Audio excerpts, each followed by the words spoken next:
plus nous dérobons à l'esprit qui régénère.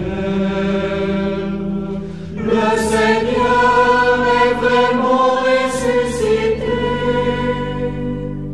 À son œuvre coule aux artères du corps entier.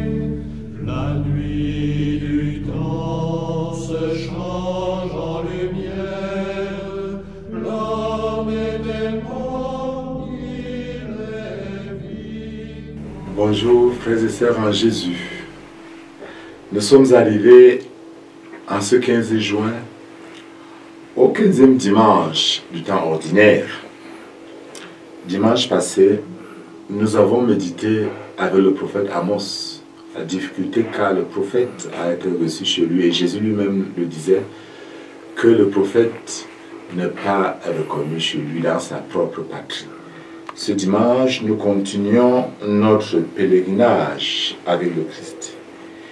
Et il s'agit pour le texte d'aujourd'hui de nous donner de découvrir une caractéristique de l'être chrétien. Le Concile Vatican II dit que l'Église pèlerine est dans son essence missionnaire, que chaque chrétien a donc le devoir absolu de témoigner de sa foi, d'être un agent, un instrument de l'annonce de la bonne nouvelle. Nous le découvrons dans le texte d'aujourd'hui. Mais le prophète Amos, toujours le même, nous le donne de mieux le comprendre. Il vient de Juda et il prophétise au nord d'Israël.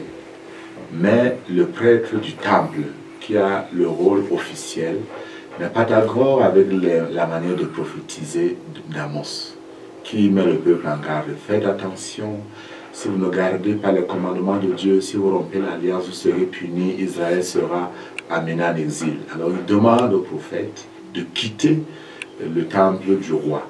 Et Amos lui dit, je n'ai pas choisi d'être prophète. Il dit, je n'étais pas prophète ni fils de prophète, j'étais bouvier et je soignais les sycomores. Mais le Seigneur m'a saisi quand j'étais derrière le troupeau. Et c'est lui qui m'a dit, va, tu seras prophète pour mon peuple Israël. Va, tu seras prophète pour mon peuple Israël. Donc, la vocation à la mission vient de Dieu. La vocation à la mission vient de Dieu. C'est lui qui choisit, c'est lui qui nous appelle. Et c'est un Paul l'a très bien compris. Dans sa lettre aux Éphésiens, juste au début, le premier chapitre, il décrit la relation qui existe entre Dieu et le chrétien, mais en des termes magnifiques. Il nous a bénis et comblés de bénédictions de l'Esprit au ciel dans le Christ.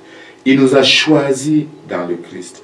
Il nous a prédestinés à être pour lui des fils adoptifs. Il nous dévoile ainsi le mystère de sa volonté, selon que sa bonté l'avait prévu dans le Christ. Pour saint Paul, tout part effectivement du Christ. Tout part de cette relation que chaque être humain a avec Dieu. Le début de l'histoire de l'humanité, le début de chaque être de l'homme, le début de chaque chrétien, ce n'est pas lui. C'est Dieu. Aucun de nous n'est un sujet du hasard. Aucun de nous n'est un sujet de ce que certains appellent la nature. Non, non.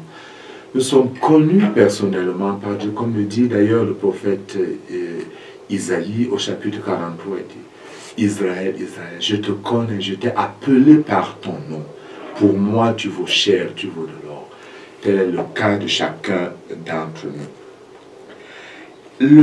Le Christ nous donne d'entrer maintenant dans une dimension encore plus actuelle pour nous, avec le choix des 12. En ce temps-là, Jésus appela les 12. Alors il commença à les envoyer en mission de pardon. C'est Jésus qui appelle et il envoie en mission. C'est lui qui choisit.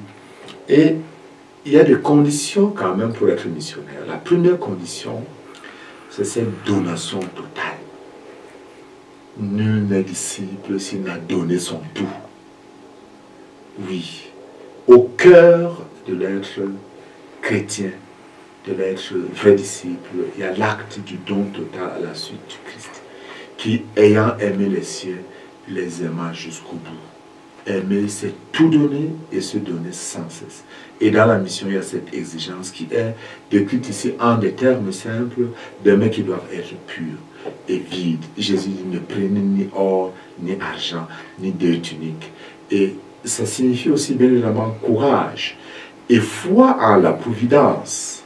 Oui, nous sommes guidés par la providence divine. Nous comprenons donc que pour être vrais missionnaires, nous ne sommes pas les premiers acteurs. C'est Dieu qui est le premier acteur. C'est l'Esprit Saint qui est le premier protagoniste. Moi qui suis évêque, si je prends ma mission comme étant la mienne et non une mission qui m'est confiée par le Christ, alors je loupe tout. Mais il en est de même du marié. Il en est de même de chaque prêtre. Il en est de même de chaque charge, de chaque charisme que nous accomplissons dans l'Église. La vocation, en réalité, l'accueil est au cœur de chaque vocation. Je laisse Dieu me porter. Dieu qui marche dans nos routes, Dieu qui marche dans nos villages, Dieu qui marche dans nos quartiers, je l'accueille. Le livre de l'Apocalypse nous dit très bien, voilà que je suis à la porte.